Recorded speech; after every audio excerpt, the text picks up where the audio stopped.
అందరికీ నమస్కారం అండి. ఈరోజు మనం అంజనీదేవి గారు రచించిన చుక్కాని అనే ఓ చక్కటి కథను విందాం.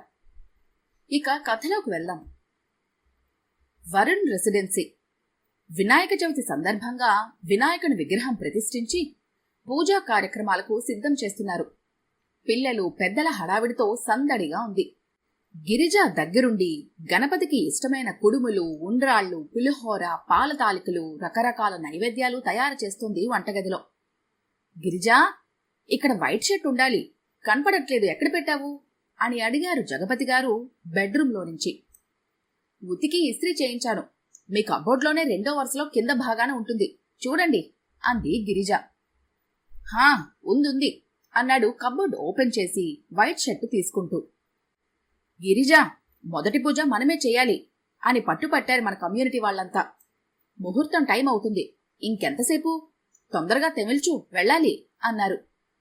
అయిపోయిందండి అని చెప్పి, ఒసే కమలా, తొందరగా నైవేద్యాలన్నీ క్యాన్లో సర్ది పెట్టవే, అవతల అయ్యగారు తొందర పెడుతున్నారు, ఆయన రెడీ అయితే అస్సలు ఆగరు అంది కంగారుగా. గిరిజా, నా వాచు పర్సు కనిపించటం లేదు, ఎక్కడవక్కడ ఉంచవెందుకు అన్నారు.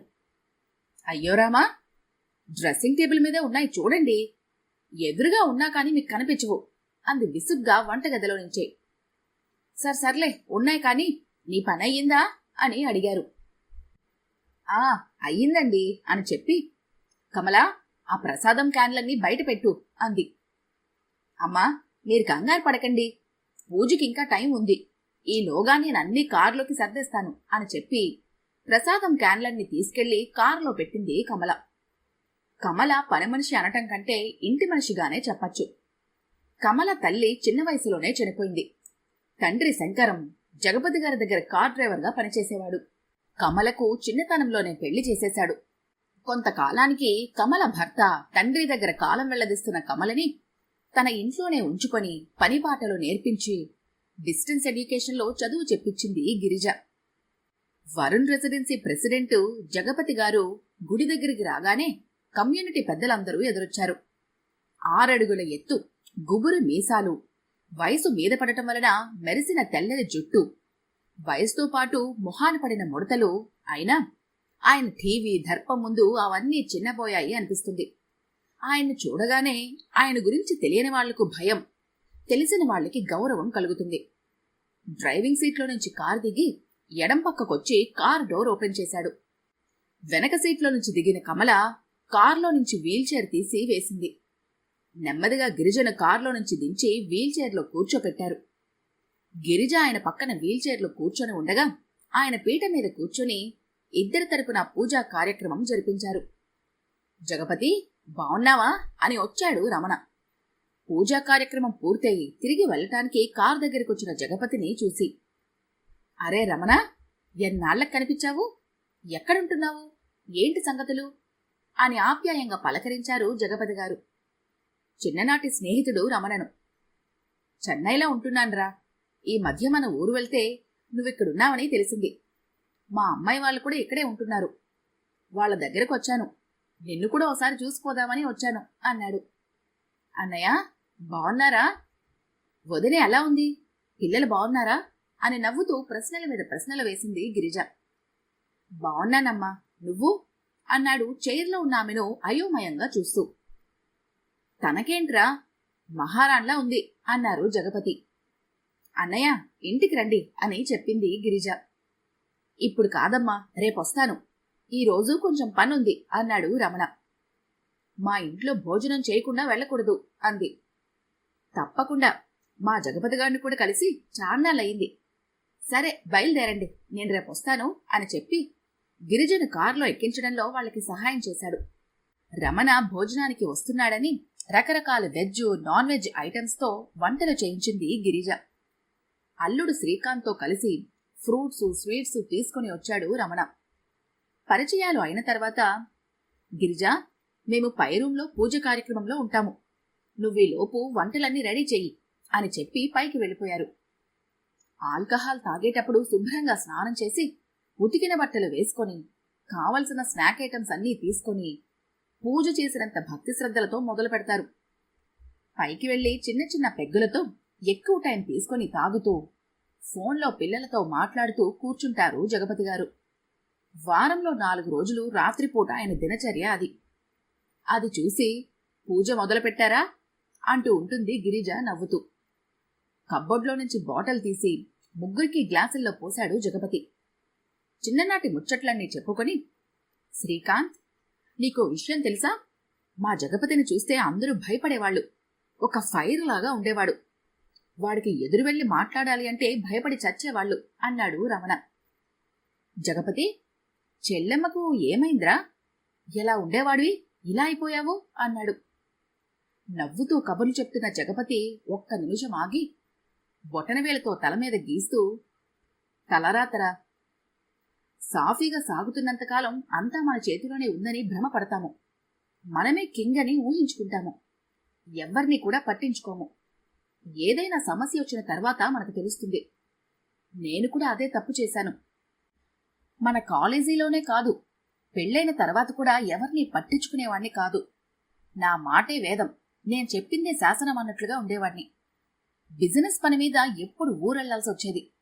ఇంటికొచ్చినప్పుడు కూడా అన్నీ నా కాళ్ల దగ్గరికి రావాలి అనుకునేవాణ్ణి. నా భార్య నా కోసం ఎదురు చూస్తూ ఉంటుంది. నా ఉనికి తనకు అవసరమని ఏనాడు నేను గ్రహించలేదు. తను కూడా నా పనులు తన పనులు అని భేదం లేకుండా ఇంటా బయట అన్ని పనులు తనే చేసుకుంటూ వచ్చేది. ఖర్చులకి డబ్బులు ఇవ్వటమే నా పని. వాళ్లకి అవసరానికి మించిస్తున్నాను. నా వల్లనే వాళ్ళంతా సంతోషంగా ఉంటున్నారని భ్రమలో ఉండేవాణ్ణి. కాని సంసారం అనే నావలో చుక్కాని ఉంటే సరిపోదు. సముద్రంలోని ఆటుపాట్లను తట్టుకొని వెళ్లటానికి నావ నడిపే నావికుడు కూడా ఉండాలి అని ఏనాడో ఆలోచించలేదు. నాకు అవసరం కూడా రానివ్వలేదు. అన్ని సమస్యలు తనే చూసుకునేది. పైగా వాళ్ల మీద పెత్తనం పేరుతో టీ తేవటం కొంచెం లేటైనా, కూరలో ఉప్పు తగ్గినా, కారం ఎక్కువైనా పళ్ళాలు గాల్లోకి ఎగిరేవి. అవి చేసి పెట్టడానికి ఇంట్లో తను ఎంత ఇబ్బంది పడుతుంది అని ఎప్పుడూ ఆలోచించలేదు. అలా 40 ఏళ్ల మా సంసార జీవితంలో ఏ లోటు లేకుండా 3 పిల్లల పెళ్లిళ్లు చేసేశాము. వాళ్ళు విదేశాల్లో సెటిల్ అయిపోయారు. సడన్ గా పక్షవాతంతో మంచాన పడింది గిరిజ. నాకు భూమి గిర్రున తిరిగినట్లుగా అయింది. ఇంట్లో ఏ వస్తువు ఎక్కడ ఉందో కూడా తెలీదు. అప్పుడు గాని నాకు తెలియలేదు. ఇన్ని రోజులు ఈ సంసారం నా వల్లే సక్రమంగా సాగిందని గర్వపడేవాడిని కాని నాదేమీ లేదని. పైగా నా బిజినెస్ నేను ప్రశాంతంగా చేసుకుంటూ నెంబర్ 1 పొజిషన్లోకి రావటానికి కూడా కారణం తనే. తన ఆరోగ్యాన్ని కూడా లెక్క చేయకుండా ఏ సమస్య నా వరకు రాకుండా అన్ని సమస్యలు తనే హ్యాండిల్ చేసుకుంటూ వచ్చిందని నాకు అర్థమైంది. తను పక్షవాతంతో మంచాన పడిన తర్వాతే నా గిరిజ విలువ నాకు తెలిసింది. అప్పటి వరకు భ్రమలో బ్రతుకుతున్న నా కళ్ళు తెరుచుకున్నాయి. జీవితం ఒక్కసారిగా తలకిందులైనట్లుగా అనిపించింది. ఇంటా బయట హుషారుగా తిరిగే గిరిజ మంచాన పడటంతో బెంబేలెత్తిపోయారు పిల్లలు. తాము చేస్తున్న ఉద్యోగాలు మాని ఇండియాలోనే ఏదైనా ఉద్యోగం చేసుకుని అమ్మని చూసుకుంటూ తోడుగా ఉంటామన్నారు. ఇన్ని రోజులు నేను చెయ్యవలసిన పనులను తన నెత్తిన వేసుకుని కష్టపడింది. తన రుణం తీర్చుకోవటానికి ఇది ఆ దేవుడు నాకిచ్చిన అవకాశం అనుకుంటాను అని చెప్పి పిల్లలను బలవంతంగా తిరిగి విదేశాలకు పంపించారు. మీరు కూడా మీ పనులు చూసుకోండి. నా వలన మీరు ఇబ్బంది పడద్దు. నేను కమల సహాయంతో ఏదో విధంగా నా పనులు చేసుకుంటాను అంది గిరిజ కన్నీళ్లు పెట్టుకుని. ఓసి పిచ్చిదానా, ఇప్పటి వరకు సంపాదించింది చాలు. మనకు ఏ లోటు ఉండదు. పిల్లలు కూడా వాళ్ళ జీవితాల్లో చక్కగా సెటిల్ అయ్యారు. ఇప్పటి వరకు 2 పనులు నీవే చేశావు. ఇప్పటి నుంచి నీవు హాయిగా రెస్ట్ తీసుకో. నేను నిన్ను కంటికి రెప్పలా కాపాడుకుంటాను అన్నారు జగపతి గారు. ఆమె కళ్ళనీళ్ల పర్యంతమై నిస్సహాయంగా మంచంపైన వాలిపోయింది. బిజినెస్ ని వదిలేసి గిరిజను చూసుకోవటానికి పరిమితమయ్యారు. తన భర్త తన కోసం ఇబ్బంది పడటం చూసి బాధపడేది గిరిజ. తను ఎంత సేవ చేసినా గిరిజ దిగులుగా నిరాశ నిస్పృహలకు లోను కావటం గమనించాడు. ఆమె ఆరోగ్యం రోజురోజుకి క్షీణిస్తుంది. ఎప్పుడూ ఏదో ఒక పనిలో బిజీగా ఉండే ఆవిడ ఏ పని చేసుకోలేకపోవటం, తిరిగి తన పని కూడా మీతో చేయించుకోవటం, అందరూ ఆమెను జాలిగా చూడటం ఆమె జీర్ణించుకోలేకపోతున్నారు. అందువల్ల మానసికంగా ఇబ్బంది పడుతున్నారు అని చెప్పాడు డాక్టర్ గోపాల్. ఒక రూమ్లో కూర్చోబెట్టి సమయానికి తిండి పెట్టి ప్రేమగా చూసుకుంటున్నానని అనుకోవటం పొరపాటు. వారు మానసికంగా ఇంకా కృంగిపోతారు. వారితో మనసు విప్పి మాట్లాడుతూ వారి సలహాలు సూచనలు తీసుకుంటూ ఉండటం వలన మానసిక స్థైర్యాన్ని పెంచుకుంటారు అని చెప్పాడు డాక్టర్. సూర్యోదయం కాగానే గిరిజను లేపి కమల సహాయంతో స్నానాదులు పూజ ముగించి ఇంటికి సంబంధించిన వస్తువులు, వంట, ఇల్లు, బట్టలు ఆమె పర్యవేక్షణలోనే జరిగేలా ఏర్పాటు చేశారు. ఆమె చెప్పినట్లే చేయమని కమలకు చెప్పారు జగపతి గారు. తనకు అవసరమైన బట్టలు, వస్తువులు కూడా ఆమెనే అడిగేవారు. ప్రతి చిన్న విషయం కూడా ఎప్పట్లా తన మీద ఆధారపడినట్లే ప్రవర్తించేవారు. అలా ఇంట్లో ఆమె ఉనికిని ఆయన కాపాడారు. ఆమె కూడా కొత్త ఉత్సాహంతో వీల్ చైర్లో కూర్చొని తన సామ్రాజ్యాన్ని నడిపిస్తుంది. జగపతి గారి ప్రేమ, వాత్సల్యంతో ఆమె నిరాశ నిస్పృహల నుంచి త్వరగానే కోలుకున్నారు. ఆడవారికి ఇల్లే తమ సామ్రాజ్యం, భర్త, పిల్లలు తమ సర్వస్వం. వారికి వండి వడ్డించి వారు తృప్తిగా భోజనం చేస్తే అంతకు రెండింతల సంతృప్తి పొందుతారు అన్నారు జగపతి గారు.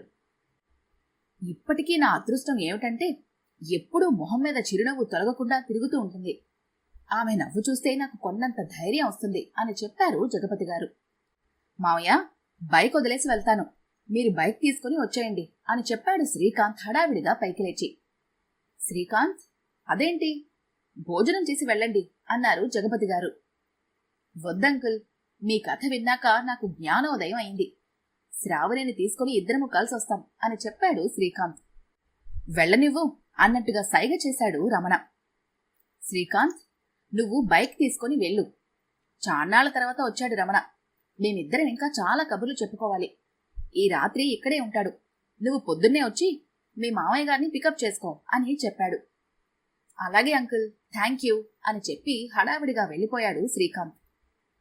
ఏమైందిరా అని అడిగాడు జగపతి శ్రీకాంత్ వెళ్ళిపోయిన తర్వాత. విడాకుల కేసురా అన్నాడు రమణ. వాట్ అన్నాడు ఆశ్చర్యంగా జగపతి. కోర్టు మా అమ్మాయికి అల్లుడికి 6 నెలల గడువు ఇచ్చింది. ఈ రోజుతో గడువు పూర్తవుతుంది. రేపు మా అమ్మాయిని తీసుకుని వెళ్ళిపోదామని వచ్చాను. కాని ఇప్పుడు ఆ అవసరం లేదనిపిస్తోందిరా అన్నాడు ఆనందంగా రమణ. అవునా, అసలేమైంది అన్నాడు. ఇప్పుడు నువ్వు చెప్పిన కథే వాళ్ల కథ కూడా. కాకపోతే ఆ రోజుల్లో మా చెల్లెమ్మ ఓర్పు, సహనంతో నేర్పుగా ఇంటిని చక్కదిద్దింది. కాని ఇప్పటి పిల్లలకు అంత ఓపిక ఉండటం లేదు. పైగా వాళ్ల మధ్య ఎగో అనే భూతం తిరిగాడుతుంది. బిజినెస్ పనుల మీద టూర్లకు వెళ్తూ తనను పట్టించుకోవట్లేదు. తన చిన్న చిన్న ఆశలు, కోరికలు కూడా తీరటం లేదు అని మా అమ్మాయి గొడవ. అది చిలికి చిలికి గాలివానై విడాకుల వరకు వచ్చింది. ఇప్పుడు ఎవరూ ఎవరి మాట వినే పరిస్థితిలో లేరు అన్నాడు బాధగా. పొద్దున్నే పువ్వులు, పళ్ళు, స్వీట్స్ తీసుకొని వచ్చారు శ్రీకాంత్, శ్రావణి. హాయ్ శ్రీకాంత్, అమ్మా బావున్నావా అని ఇద్దరినీ పలకరించి, గిరిజా, ఎవరొచ్చారో చూడు, మన రమణ కూతురు అల్లుడే వచ్చారు అని పిలిచాడు వంటగదిలో ఉన్న గిరిజను. నవ్వుతూ ఆయన పక్కకొచ్చిన ఆమెను చూసి వెళ్లి వాళ్ళిద్దరి కాళ్లకు నమస్కరించారు శ్రీకాంత్, శ్రావణి. పార్వతీ పరమేశ్వరులాంటి మీ వల్లనే మాకు జీవితం విలువ తెలిసింది అన్నారు. పిల్లా పాపలతో సంతోషంగా ఉండండి అని దీవించారు. రమణ కాళ్లకు కూడా నమస్కరించారు ఇద్దరూ కలిసి. వాళ్ళని దీవించి తన జేబులో ఉన్న విడాకుల పత్రాన్ని చించేసి చమర్చిన కళ్లతో ఆనందంగా కూతుర్ని, అల్లుడ్ని అక్కున చేర్చుకున్నాడు రమణ. ఈ కథ కనుక మీకు నచ్చినట్లయితే లైక్ చేయండి, షేర్ చేయండి. మరిన్ని ఇంట్రెస్టింగ్ కథల కోసం మా ఛానల్ని తప్పకుండా సబ్స్క్రైబ్ చేసుకోండి.